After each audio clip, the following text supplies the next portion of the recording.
অবিশ্বাস্য বাস্তব কাহিনী আজ আপনাদেরকে শোনাবো। আমি অনুপ কুমার, আপনারা দেখছেন ডায়মন্ড নজরদারি।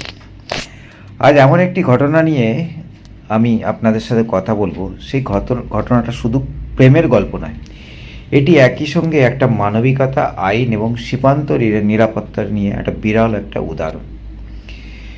পিওকে, যাকে পাক অধিকৃত কাশ্মীর বলা হয়, সেই কাশ্মীরে 22 বছরের এক যুবক, তার নাম জিশান মীর। তিনি নিয়ন্ত্রণ রেখা পেরিয়ে ভারতে কাশ্মীরে বারামুলা জেলায় প্রবেশ করেন। স্বাভাবিকভাবেই ভারতীয় সেনাবাহিনী তাকে আটক করেন এবং পুরো ঘটনা তদন্ত শুরু হয়। তদন্তে উঠে আসে একটি ভিন্ন ছবি। জানা যায় যে সামাজিক মাধ্যমে বারামুলার বাসিন্দা এক তরুণীর সঙ্গে তার পরিচয় হয়, যা পরে একটা প্রেমের সম্পর্ক গড়ে ওঠে। এই সূত্রে তিনি জানতে পারেন যে তার পূর্বপুরুষের বাড়ি একসময় বারামুলাতেই ছিল এবং সেখানে তাদের পৈতৃক সম্পত্তিও রয়েছে।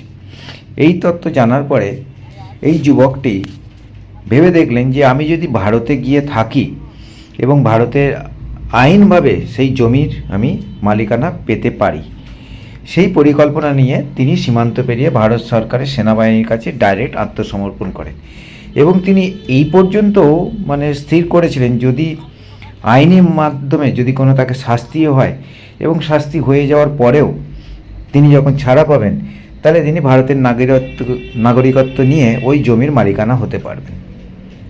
তবে বিষয়টি অত্যন্ত সংবেদনশীল হওয়ার ফলে নিরাপত্তা সংস্থাগুলি খতিয়ে দেখেন এবং এর পিছনে কোনো একটা অন্য টাইপের উদ্দেশ্য বা নিরাপত্তা ঝুঁকি আছে কিনা সে ব্যাপারটাকেও খুঁচিয়ে দেখা হয়।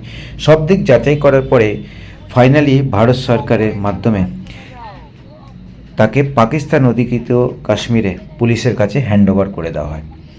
যেহেতু ঘটনাটি একটা মানবিকতার ব্যাপার ছিল, সেই কারণে তাকে এখানে আর রাখা হয়নি।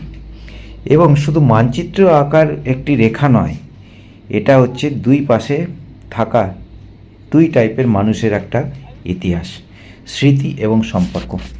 একই সঙ্গে এটাও মনে রাখা জরুরি, কোনো ব্যক্তিগত কারণে আন্তর্জাতিক সীমান্ত অবৈধভাবে অতিক্রম করা আইনসম্মত নয়। এই ঘটনায় যে সিদ্ধান্ত নেওয়া হয়েছে তা সংশ্লিষ্ট একটা তদন্ত এবং পরিস্থিতি ভিত্তিতেই হয়েছে। তাই একদিকে কোনো সাধারণ নিয়ম হিসাবে দেখা উচিত নয়। আপনারা কি মনে করেন, ভালোবাসা এবং পৈতৃক অধিকারের মতো মানবিক বিষয়গুলো কিভাবে জাতীয় নিরাপত্তার সঙ্গে সামঞ্জস্য করা উচিত? আপনার মতামতটা অবশ্যই কমেন্ট করে জানান। ভিডিওটি ভালো লাগলে প্লিজ লাইক করুন, শেয়ার করুন এবং এইরকম তথ্যভিত্তিক বিশ্লেষণ ভিডিও দেখতে ডায়মন্ড নজরদারি চ্যানেলটাকে অবশ্যই সাবস্ক্রাইব করুন। ধন্যবাদ, ভালো থাকবেন। আমি অনুপ কুমার, আপনারা দেখছেন ডায়মন্ড নজরদারি। জয় হিন্দ, বন্দে মাতরম।